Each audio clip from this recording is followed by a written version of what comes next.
All right. Hello, everyone. My name is Tyler Anderson, and in today's video, I'm going to be talking about a mapping project that I've been working on.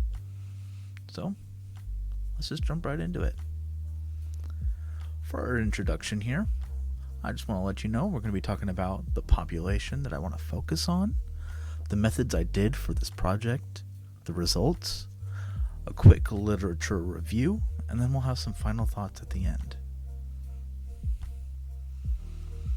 So for our population, as someone who wants to become a chiropractor, I would be working with people from all sorts of ages and backgrounds, but for the sake of this video, I'm going to be focusing on adults from ages 16 to 64, just to keep things simple for myself and for everyone else included.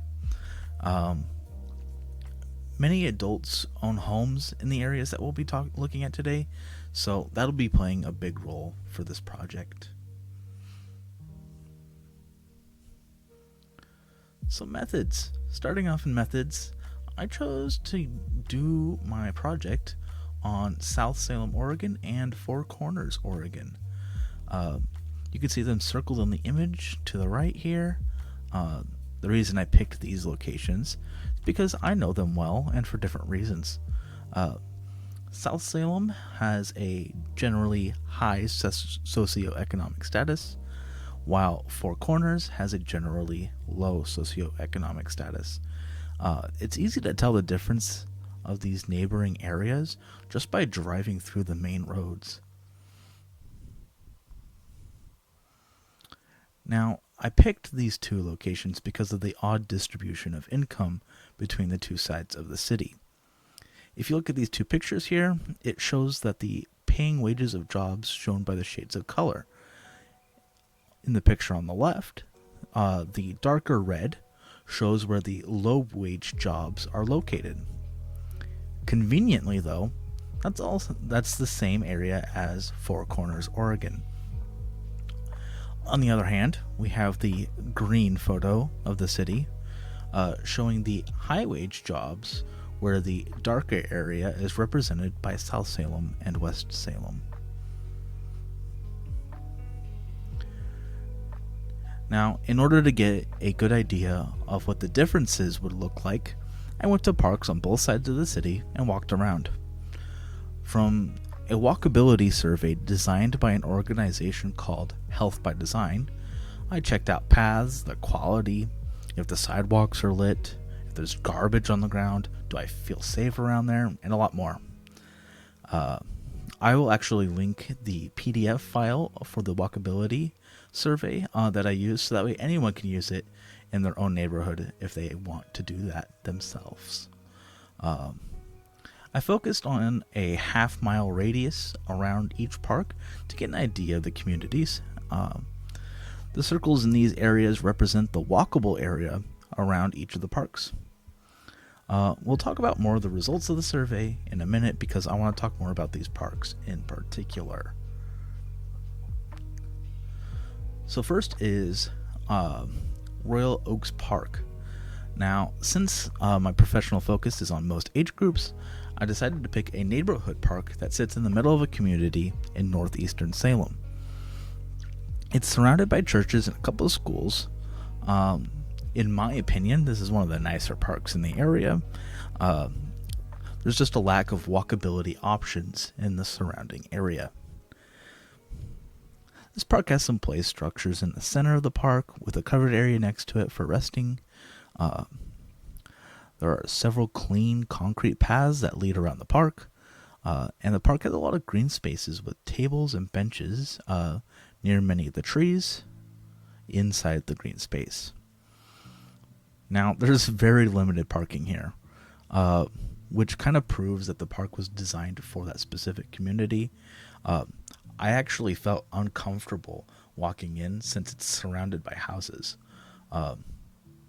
On the other side of the park, there were 2 basketball courts with fencing in the corner. I didn't get closer because no parking was allowed at this entrance of the park. It was walking in only. Now, my personal feelings about this park is generally positive. It's clean, pleasant, and kind of hidden. Now, I felt slightly uncomfortable because the outskirts of the park were surrounded by houses, so I just felt like I was being stared at, even though I probably wasn't. My other problem was there was limited parking and sidewalks in the surrounding area. It gives this park a very private feel to it, despite it being open to the public. Then I went to Sunny Slope City Park in South Salem. I specifically chose this park because I actually visited it once when I was a kid. There's a ton of green space with a sidewalk trail going through the middle of it. There's the usual park structures like slides, swings, but there's also 1.5 basketball courts, as well as a tennis court in that same area. In one section of green space, there's a soccer goal for other sports to play, and then one side of the play structures that are next to the basketball courts. It contains seating arrangements as well as slides, climbing structures, and swings.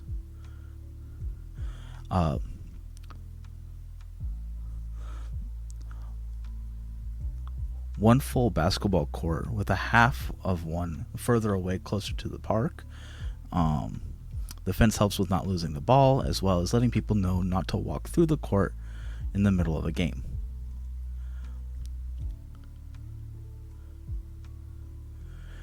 The park is quite a bit bigger than the other one. My personal feelings about this park was good. I noticed some cracked concrete on the basketball courts, but everything else was very pleasant. This parking spot also has limited parking for maybe 5 cars max, but the sidewalks in the surrounding area makes this park easy to access on foot. The overall score for the Royal Oaks Park was 29%, which is defined in my survey that it says, your neighborhood needs a lot of work. Rally your neighbors and work for change. Now, this got a low score primarily because of the lack of sidewalks in the surrounding area. It's also because the nearest store or restaurant for food is over 1.5 miles away. In fact, that closest place is Olive Garden, which isn't a place people want to go to regularly anyway. And then when it comes to Sunny Slope City Park, the overall walking score was 59%, which in the survey it was defined saying, your neighborhood is doing well. Keep walking and seek improvements. The higher score was given secondary to the availability of nice, clean sidewalks. More activities can be done in this park, and it's close by to convenient stores, restaurants, as well as a grocery store. I think it's Roth's. So let's talk about why that's important. Everyone deserves a chance at physical activity, and the built environment plays a large role in physical activity. A nearly inaccessible park in a neighborhood with no sidewalks isn't encouraging enough for people to start exercising. Although Royal Oaks Park is a nice place, the area around it needs improvements. Improving the walkability of that area would be the first step to helping the community in aspects of physical fitness. In a longitudinal study conducted by Gavin McCormick et al. In 2017, discussed how adults who relocated to a neighborhood with a higher walk score were more physically active after the move. This shows how important walkability truly is. Our built environment has a major impact on walkability. The social ecological model ties in with the built environment. The built environment covers 3 of the topics on the model: environments, organizations, and community. In a study conducted by Astrid Kemperman et al. In 2020, they concluded that the social ecological model is associated with outdoor activities for older adults. For example, groups of people whose travel time to a store was less than 10-minute walk, they were more inclined to make that walk. This also included feeling safe in the neighborhood that they live in. This study discussed that the socio-demographic variables, which touch on individual and interpersonal aspects of the social ecological model, was also associated with physical activity. This included the education level of the individuals, their physical limitations, and communication and or living with their grandchildren. This displays how effective the social ecological model is when it comes to trying to get more physically active. Now, determinants of health gives me an opportunity to discuss the wage disparities from the two sides of one city. In the determinants of health model, economic stability is one of the prime factors that determines a person's health and well-being. This is because low income affects more than just what food we buy. It also affects where we live, how much taxes we pay, and our access to healthcare. A recent study conducted by Sarah Armstrong, MD, et al., concluded that people who are female or are a racial or ethnic minority and those living in poverty are least likely to be physically active. It's unclear the barriers for females face for physical activity, but income is once again a major factor.